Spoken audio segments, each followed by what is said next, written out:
Hillosmer, West Hillswood, laundry lift. Hey, be sure to like, subscribe, and do all that sort of thing, and there you go. Hey, the laundry lift, that's that box that goes underneath the laundry machines. Well, Leanna and Dan got their new house, and so we're dealing with that. So we're going to make this box.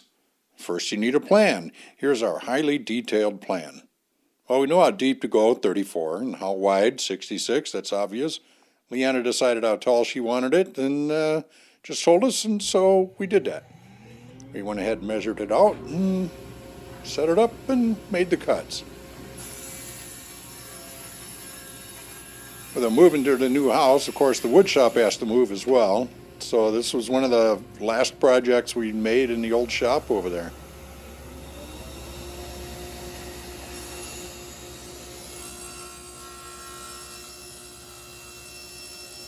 Our saw stop works really well. It's good dust collection across the top. You know, you should always be careful when you're working with this sort of stuff anyway, but it's nice to have a tool that has that dust collection built into it. Of course, it does you no good if you don't use it. So this is melamine. It's hard white plastic on the outside of particle board. And eventually you wind up with a whole stack of parts. We go through this process pretty regular. We make a lot of plywood boxes. It's a running joke, of course, in the shop. And we got Dan to help out. I like working with Dan.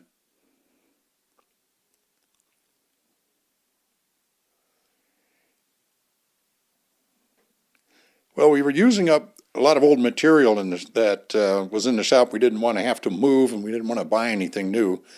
Well, we did buy the melamine because we needed a big enough piece to cover the whole outside. So we did that, but the rest of it we didn't, and we had to make some accommodations, which we'll show you here in just a second.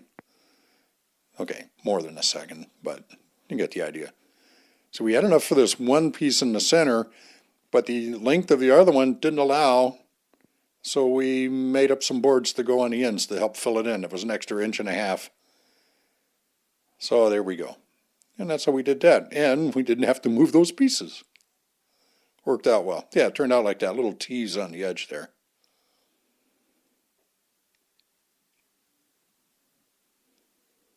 We saved that workbench that's under there too that we built this thing on. I was going to leave it behind because I didn't want to take up all the space over in the new shop in their garage. But we decided it's too handy, so we moved it. And that works out. So we needed those supports in the middle because we were supporting a lot of weight up there. The machines themselves don't weigh much, but once you load them up with water, yeah, there you go. So now you can see the edging is exposed there, and we use the iron with some iron-on banding.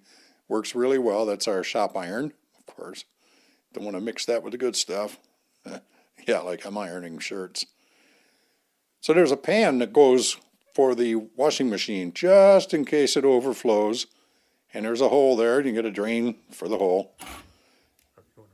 And say, hey, Dan, you climb up there and make this hole. And so he did. Not so bad. Good job, Dan. So there you go. You see it in place. It's the dryer on the right, then the washing machine will go on the left with the new pan and the whole pit. There's upstairs too, so if this was in the basement, we maybe wouldn't worry about that so much. And the idea of the lift is to get it up high enough so you're not having to bend all the way down every single time you do your laundry, which is a lot over your lifetime, I guess. So there you go. We lifted it up. First new project for the new house, last project for the old shop, and that's it. This is Harold Osmer, West Hills Wood. Be sure to like, subscribe, and send beer.